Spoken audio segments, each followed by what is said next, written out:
மங்களபுரம். இந்த சின்ன கிராமத்துல ஒரு மனிதன் வாழ்க்கையோட போராடிக்கிட்டு இருந்தான்.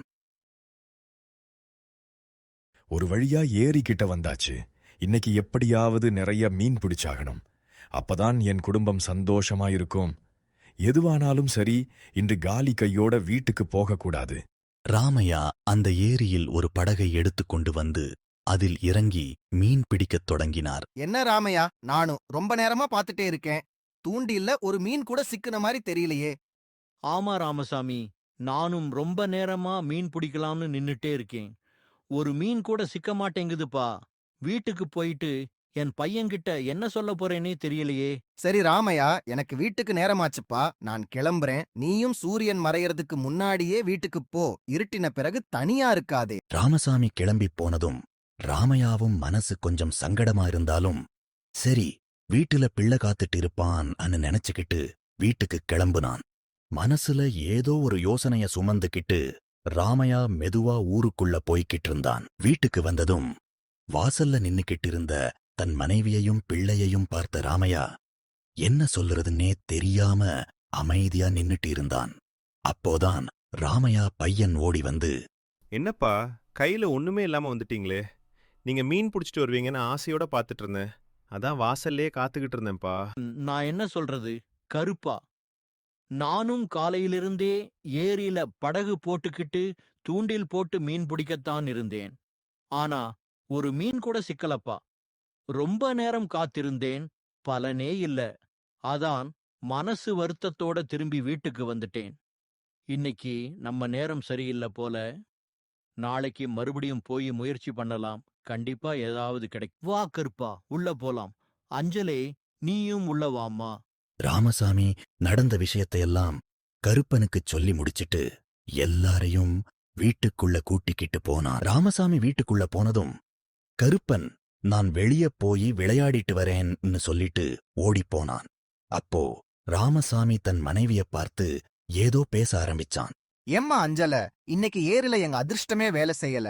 ஒரு மீன் கூட சிக்கல. ஏரிய விட்டுட்டு கடலுக்கு போய் மீன் பிடிச்சாதான் நல்ல வருமானம் வரும் போல இருக்கு. அப்பதான் நம்ம குடும்பத்துக்கு இன்னும் கொஞ்சம் வசதியா இருக்கும்.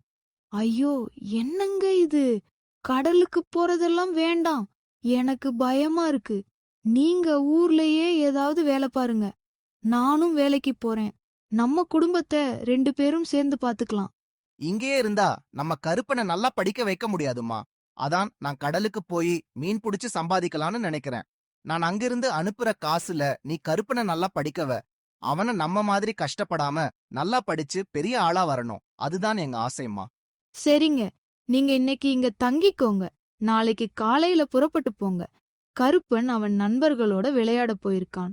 அவன் வர நாளைக்கு காலையில தான் ஆகும். அவன் வரதுக்குள்ள நீங்க கிளம்பிடுங்க. இல்லன்னா உங்களை போக விட மாட்டான். உங்க மேல அவனுக்கு அவ்வளவு பாசம் இருக்கே.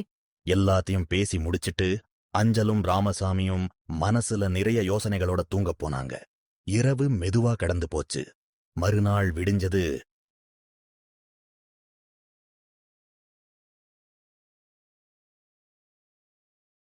காலையில சூரியன் உதயமானதும் ராமசாமி வெளியூருக்குப் போகத் தயாரானான். அஞ்சல மனசு கனத்திருந்தாலும் கண்ணீரை அடக்கிக்கிட்டு அவனை வழி அனுப்பி வச்சா. ராமசாமியும் மனைவியையும் பையனையும் நினைச்சுக்கிட்டு மனசுல நிறைய துக்கத்தோட அந்த ஊரை விட்டு கிளம்பி போனான். என்ன ராமசாமி, இவ்வளவு காலையில எங்க கிளம்பிட்டேப்பா? இல்லப்பா கோவிந்தா, நம்ம ஊர்ல வேலை சரியா இல்ல. அதான் வெளியூருக்கு போய் ஏதாவது வேலை கிடைக்குதான்னு பார்க்க போறேன்ப்பா.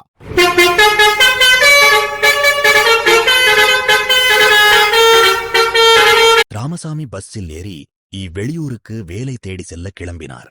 சிறிது நேரத்தில் பஸ்ஸும் ஊரை விட்டு வெளியே புறப்பட்டு தனது பயணத்தை தொடர்ந்தது. ராமசாமி தனது ஊரை பார்த்துக் கொண்டே எதிர்காலத்தை நினைத்து ராமசாமி அமைதியாக அமர்ந்திருந்தார். இப்படியே ராமசாமி கங்காயபுரம் என்ற ஊருக்குப் போனார். அப்போது கொஞ்சம் தூரத்தில் சிலர் எரிக்கரையில் மீன் பிடித்துக் கொண்டிருப்பதை கவனித்தார். அவர்களைப் பார்த்துக் கொண்டே நின்ற ராமசாமி அவர்களிடம் போய் ஏதாவது வேலை கிடைக்குமா என்று கேட்கலாமா என்று மனதிற்குள் யோசித்தார். ஏரியில் மீன் பிடித்துக் கொண்டிருந்தவர்கள் சிறிது நேரம் கழித்து கரையை நோக்கி திரும்பி வந்தார்கள். ஐயா, நான் மங்களபுரத்திலிருந்து வந்திருக்கிறேன். அங்க சில நாட்களாக எனக்கு எந்த வேலையும் கிடைக்கல. அதனால்தான் வேலை தேடி இங்க வந்திருக்கேன். உங்களிடம் ஏதாவது வேலை இருந்தா சொல்லுங்க ஐயா. நான் நன்றாக மீன் பிடிப்பேன். எந்த வேலையா இருந்தாலும் மனசார செய்து கொடுப்பேன். அப்படியா? எங்களுக்கே சில நாட்களாக ஒரு ஆள் தேவைப்பட்டுக்கிட்டே இருந்துச்சு. எப்படியோ நீயே வந்து கேட்டுட்டே, இங்க மீன் ஒன்று நிறைய இருக்கு, ஆனா அதை பிடிக்கத்தான் ஆள் இல்லாமல் பெரிய பிரச்சனையா இருக்கு. சரிப்பா, உனக்கு வேலை கொடுக்குறோம். என் பேர் ராமு, இவன் பேர் சோமு. இனிமேல் நாம எல்லாரும் சேர்ந்து வேலை பண்ணலாம்.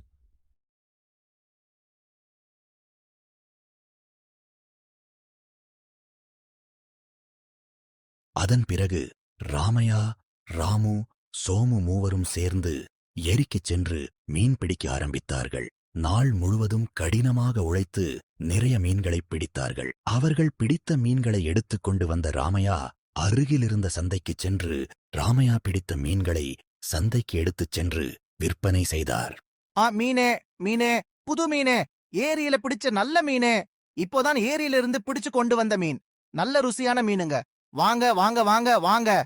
இப்படியே தினமும் மீன் பிடித்து அதை சந்தையில் விற்று வந்த ராமையா கிடைத்த வருமானத்திலிருந்து தனது மனைவிக்கு தவறாமல் பணம் அனுப்பி வந்தான்.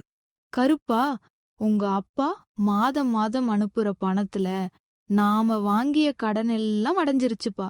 இப்போ நான் தனியா ஒரு கடை போடலாம்னு யோசிச்சுட்டு இருக்கேன். அப்படி செய்தா நமக்கு இன்னும் கொஞ்சம் வருமானம் கிடைக்கும். உன்னையும் இன்னும் நல்லா படிக்க வைக்க முடியும்பா. ஆமா அம்மா, இத பத்தி தான் நானும் உங்ககிட்ட பேசலாம்னு நினைச்சிட்டு இருந்தேன். அப்பா பண்றது மீன் பிடிக்கிற தொழில் தானே, அது எப்போதும் ஒரே மாதிரி இருக்கும்னு சொல்ல முடியாது. ஒரு நாள் ஏரியில மீன் குறைஞ்சிட்டா அப்பாவோட வருமானமும் பாதிக்கப்படும். அதனால நீங்களும் ஏதாவது சின்னதா ஒரு ஹோட்டல் ஆரம்பிச்சீங்கன்னா அப்பாவுக்கு நல்ல உதவியா இருக்கும். அதோட நம்ம குடும்பத்துக்கும் ஒரு கூடுதல் வருமானம் கிடைக்கும். சரி கருப்பா, நம்ம நாளைக்கே ஒரு சின்ன ஹோட்டல் ஆரம்பிக்கலாம். இனிமேல் உங்க அப்பாவுக்கு எல்லா சுமையையும் தனியா கொடுக்க வேண்டாம். நானும் என்னால முடிஞ்ச உதவிய செய்வேன். நீ மட்டும் நல்லா படிச்சு முன்னேறணும்பா. அப்பதான் நம்ம குடும்பம் இன்னும் நல்ல நிலைக்கு வர முடியும். உன் அப்பாவோட கஷ்டத்துக்கும் நல்ல பலன் கிடைக்கும். மறுநாள் அழகான சூரியன் உதயமானது. ஒரு புதிய நாளை வரவேற்றன. அந்த காலை அனைவரும் புதிய நம்பிக்கையுடனும் உற்சாகத்துடனும் தங்களது வேலைகளைத் தொடங்கினர். அஞ்சலா ஒரு வழியாக தன்னோட கடையை ஆரம்பிச்சிட்டா. கடை திறந்த சில நாட்களிலேயே வியாபாரமும் நல்லா போக ஆரம்பிச்சது. ஊர் மக்களும் தினமும் வந்து தேவையான பொருட்களை வாங்கிட்டு போயிட்டு இருந்தாங்க. பல வருடங்களாக கஷ்டப்பட்டு வந்த அஞ்சலாவுக்கு இப்போ கொஞ்சம் கொஞ்சமாக நல்ல காலம் பிறக்க ஆரம்பிச்சது. வாழ்க்கையில் இருந்த கஷ்டங்கள் குறைய ஆரம்பித்து ஒரு புதிய நம்பிக்கையும் சந்தோஷமும் அவள் குடும்பத்தில் மலரத் தொடங்கியது. கருப்பா, இப்பதான் நம்ம குடும்பம் கொஞ்சம் நல்ல நிலைக்கு வந்திருக்கு. கடை வியாபாரமும் நல்லா போயிட்டு இருக்கு. உங்க அப்பாவும் கஷ்டப்பட்டு சம்பாதிச்சுட்டு இருக்காரு. அதனால நம்ம ஒரு புது வீடு வாங்கி கட்டலாம்னு நினைக்கிறேன். நீ என்னப்பா சொல்ற? உனக்கு எப்படி தோணுது? ஆமாமா, இத பத்தி தான் நானும் உங்ககிட்ட பேசலாம்னு நினைச்சிட்டு இருந்தேன். நாம எவ்வளவு நாளைக்கு தான் இப்படியே கஷ்டப்பட்டு இருக்க போறோம்? இப்போ நம்ம வாழ்க்கையும் கொஞ்சம் முன்னேற ஆரம்பிச்சிருக்கு. அதனால ஒரு நல்ல வீடு கட்டுறது சரியான முடிவுதான். நீங்க வீடு கட்டுற வேலைய ஆரம்பிங்க. ஆனால் இத பற்றி அப்பா கிட்ட இப்போ சொல்ல வேண்டாம். அப்பா ஊருக்கு வந்த உடனே அவருக்கு ஒரு பெரிய சர்ப்ரைஸ் கொடுக்கலாம். அப்படியே அந்த குடும்பத்தோட வாழ்க்கை எந்த கவலையும் இல்லாமல் சந்தோஷமும் நிம்மதியும் நிறைந்ததாக ரொம்ப அழகா போயிட்டு இருந்துச்சு.